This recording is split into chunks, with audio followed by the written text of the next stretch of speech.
Ito guys, sunod na magsasalita yung kababaihang Muslim. Hello. Hi. Hello! Assalamualaikum warahmatullahi ta'ala wabarakatuh. Sa lahat po na nandito, magpasalamat po tayo at kahit papaano ay nabigyan natin ng pagkakataon upang magtipon-tipon sa araw na to at ipakita ang ating tunay na pagmamahal sa bayan, pagmamahal sa tunay na namuno sa ating bansa na walang iba kundi si dating Pangulong Rodrigo Roa Duterte.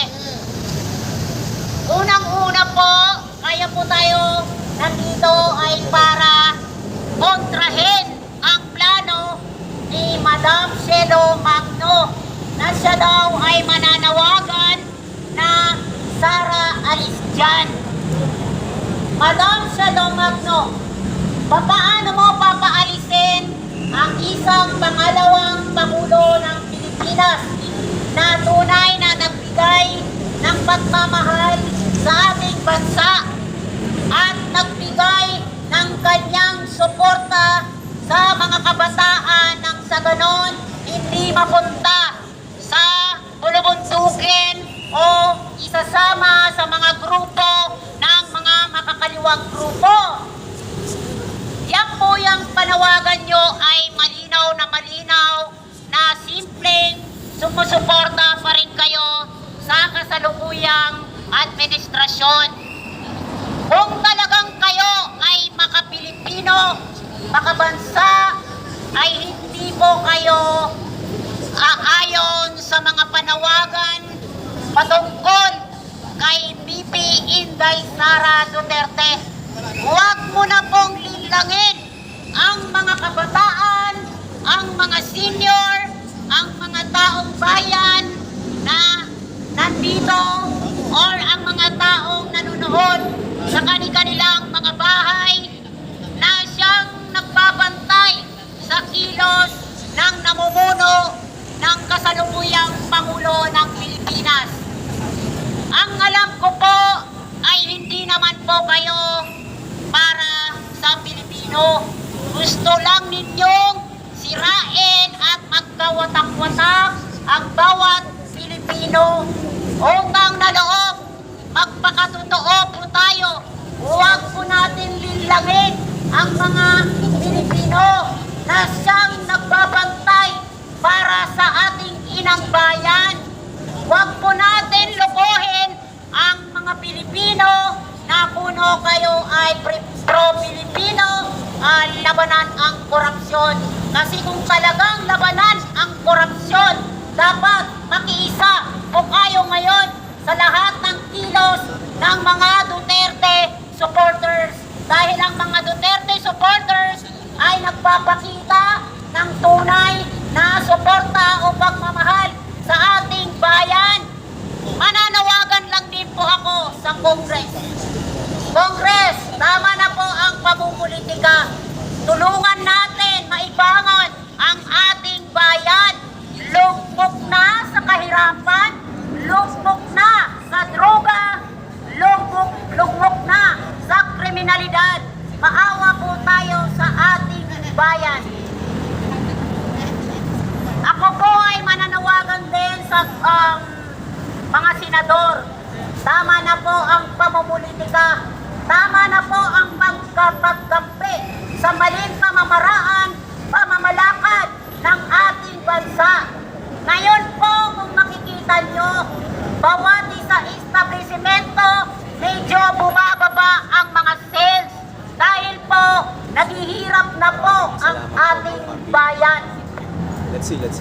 Manawagan din po kay Congressman Barbers.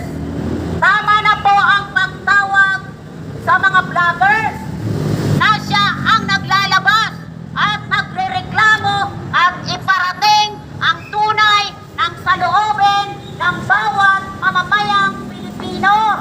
Tama na po ang paghihigpit sa mga vloggers na siya ang tunay na mainstream media dahil ang mainstream media ay kung mapapansin kasalukuyang namumuno. Nasaan na po ang mga, anong tawag dito? Yung concern bilang isang public official. Nasaan na po ang pagmamahal nyo sa ating inang bayan? Magbago na po tayo.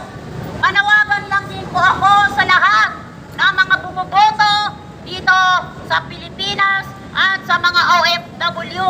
Tulungan natin maiahon sa kahirapan ang ating bansa dahil po lugmok na po tayo sa kahirapan sa kasalukuyang namumuno. Kapag hindi po kayo nag-ingay at hindi po kayo nagreklamo, lalo po tayong maghihirap at hindi po natin makakabit ang kapayapaan at ang kaayusan ng ating bayan. Mananawagan lang din po ako. Tama na ang panggigipit sa mga resource person. Kagaya po ni Colonel Grijaldo na masyado na po ginigipit.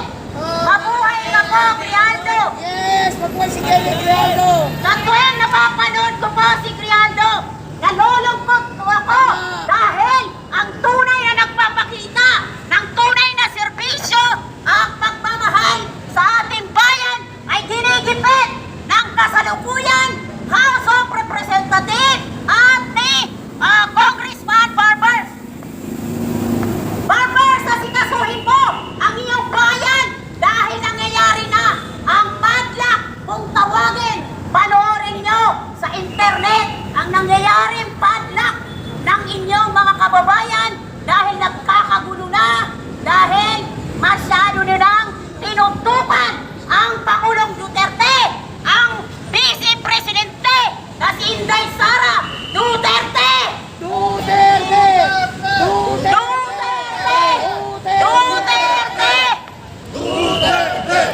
Manawagan lang din po ako sa mga kapulisan. Tandaan nyo, minahal kayo ni Tatay Digong. Ipinaglaban niya ang karapatan nyo.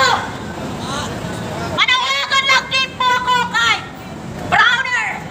Maawa po kayo sa ating inang bayan. Kung talagang Browner kayo, magpakita kayo ng tunay na pagmamahal sa ating inang bayan. Mga kapwa ko Pilipino, magtulungan po tayo magreklamo. Lalo na tayo pahihirapan ng kasalukuyang administrasyon.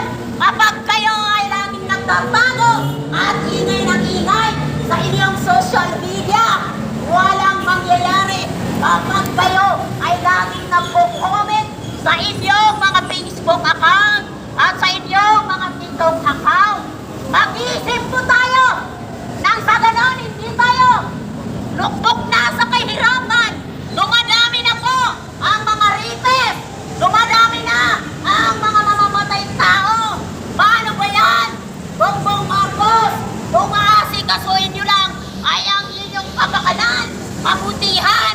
Paano naman kami, mga Pilipino, na naghihirap sa kasalukuyan nyong administrasyon? BBM resign! BBM resign! BBM resign! BBM resign! Yes! BBM resign! BBM resign! BBM resign! BBM resign! BBM resign! Maawa po kayo sa ating inang bayan.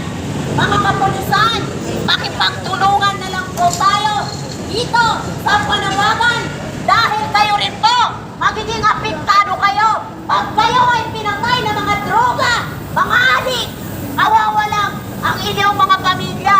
Kapag kayo ay napatay ng mga drug addict, paano nyo na mapapakain ang inyong mga pamilya?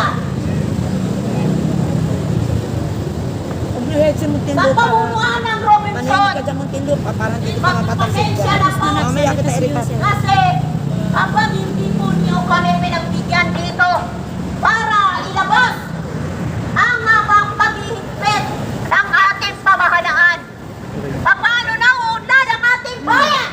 Paano na uunlad ang ekonomiya Bobo, ng Pilipinas? suporta nga. Bakit hindi Nakita po mo ba? tayo magtulungan? January, mamaya i-repass kita.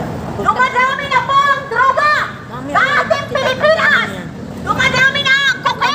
magsasalita dito, tapos Nagpo-post po magko-comment ako. ka ng walang kwenta. Andyan yung mga bulta-bultang mga droga Mamaya, balikan kita. na nilalabas sa Gamuhe ating dyan yan, bansa. mag-comment. Paano nyo na? Irerabat ko yung mga Papasayan walang ninyo yan mga yan. anak.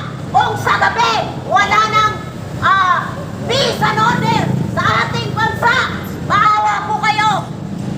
Tutukan natin ang problema ng ating inang bayan.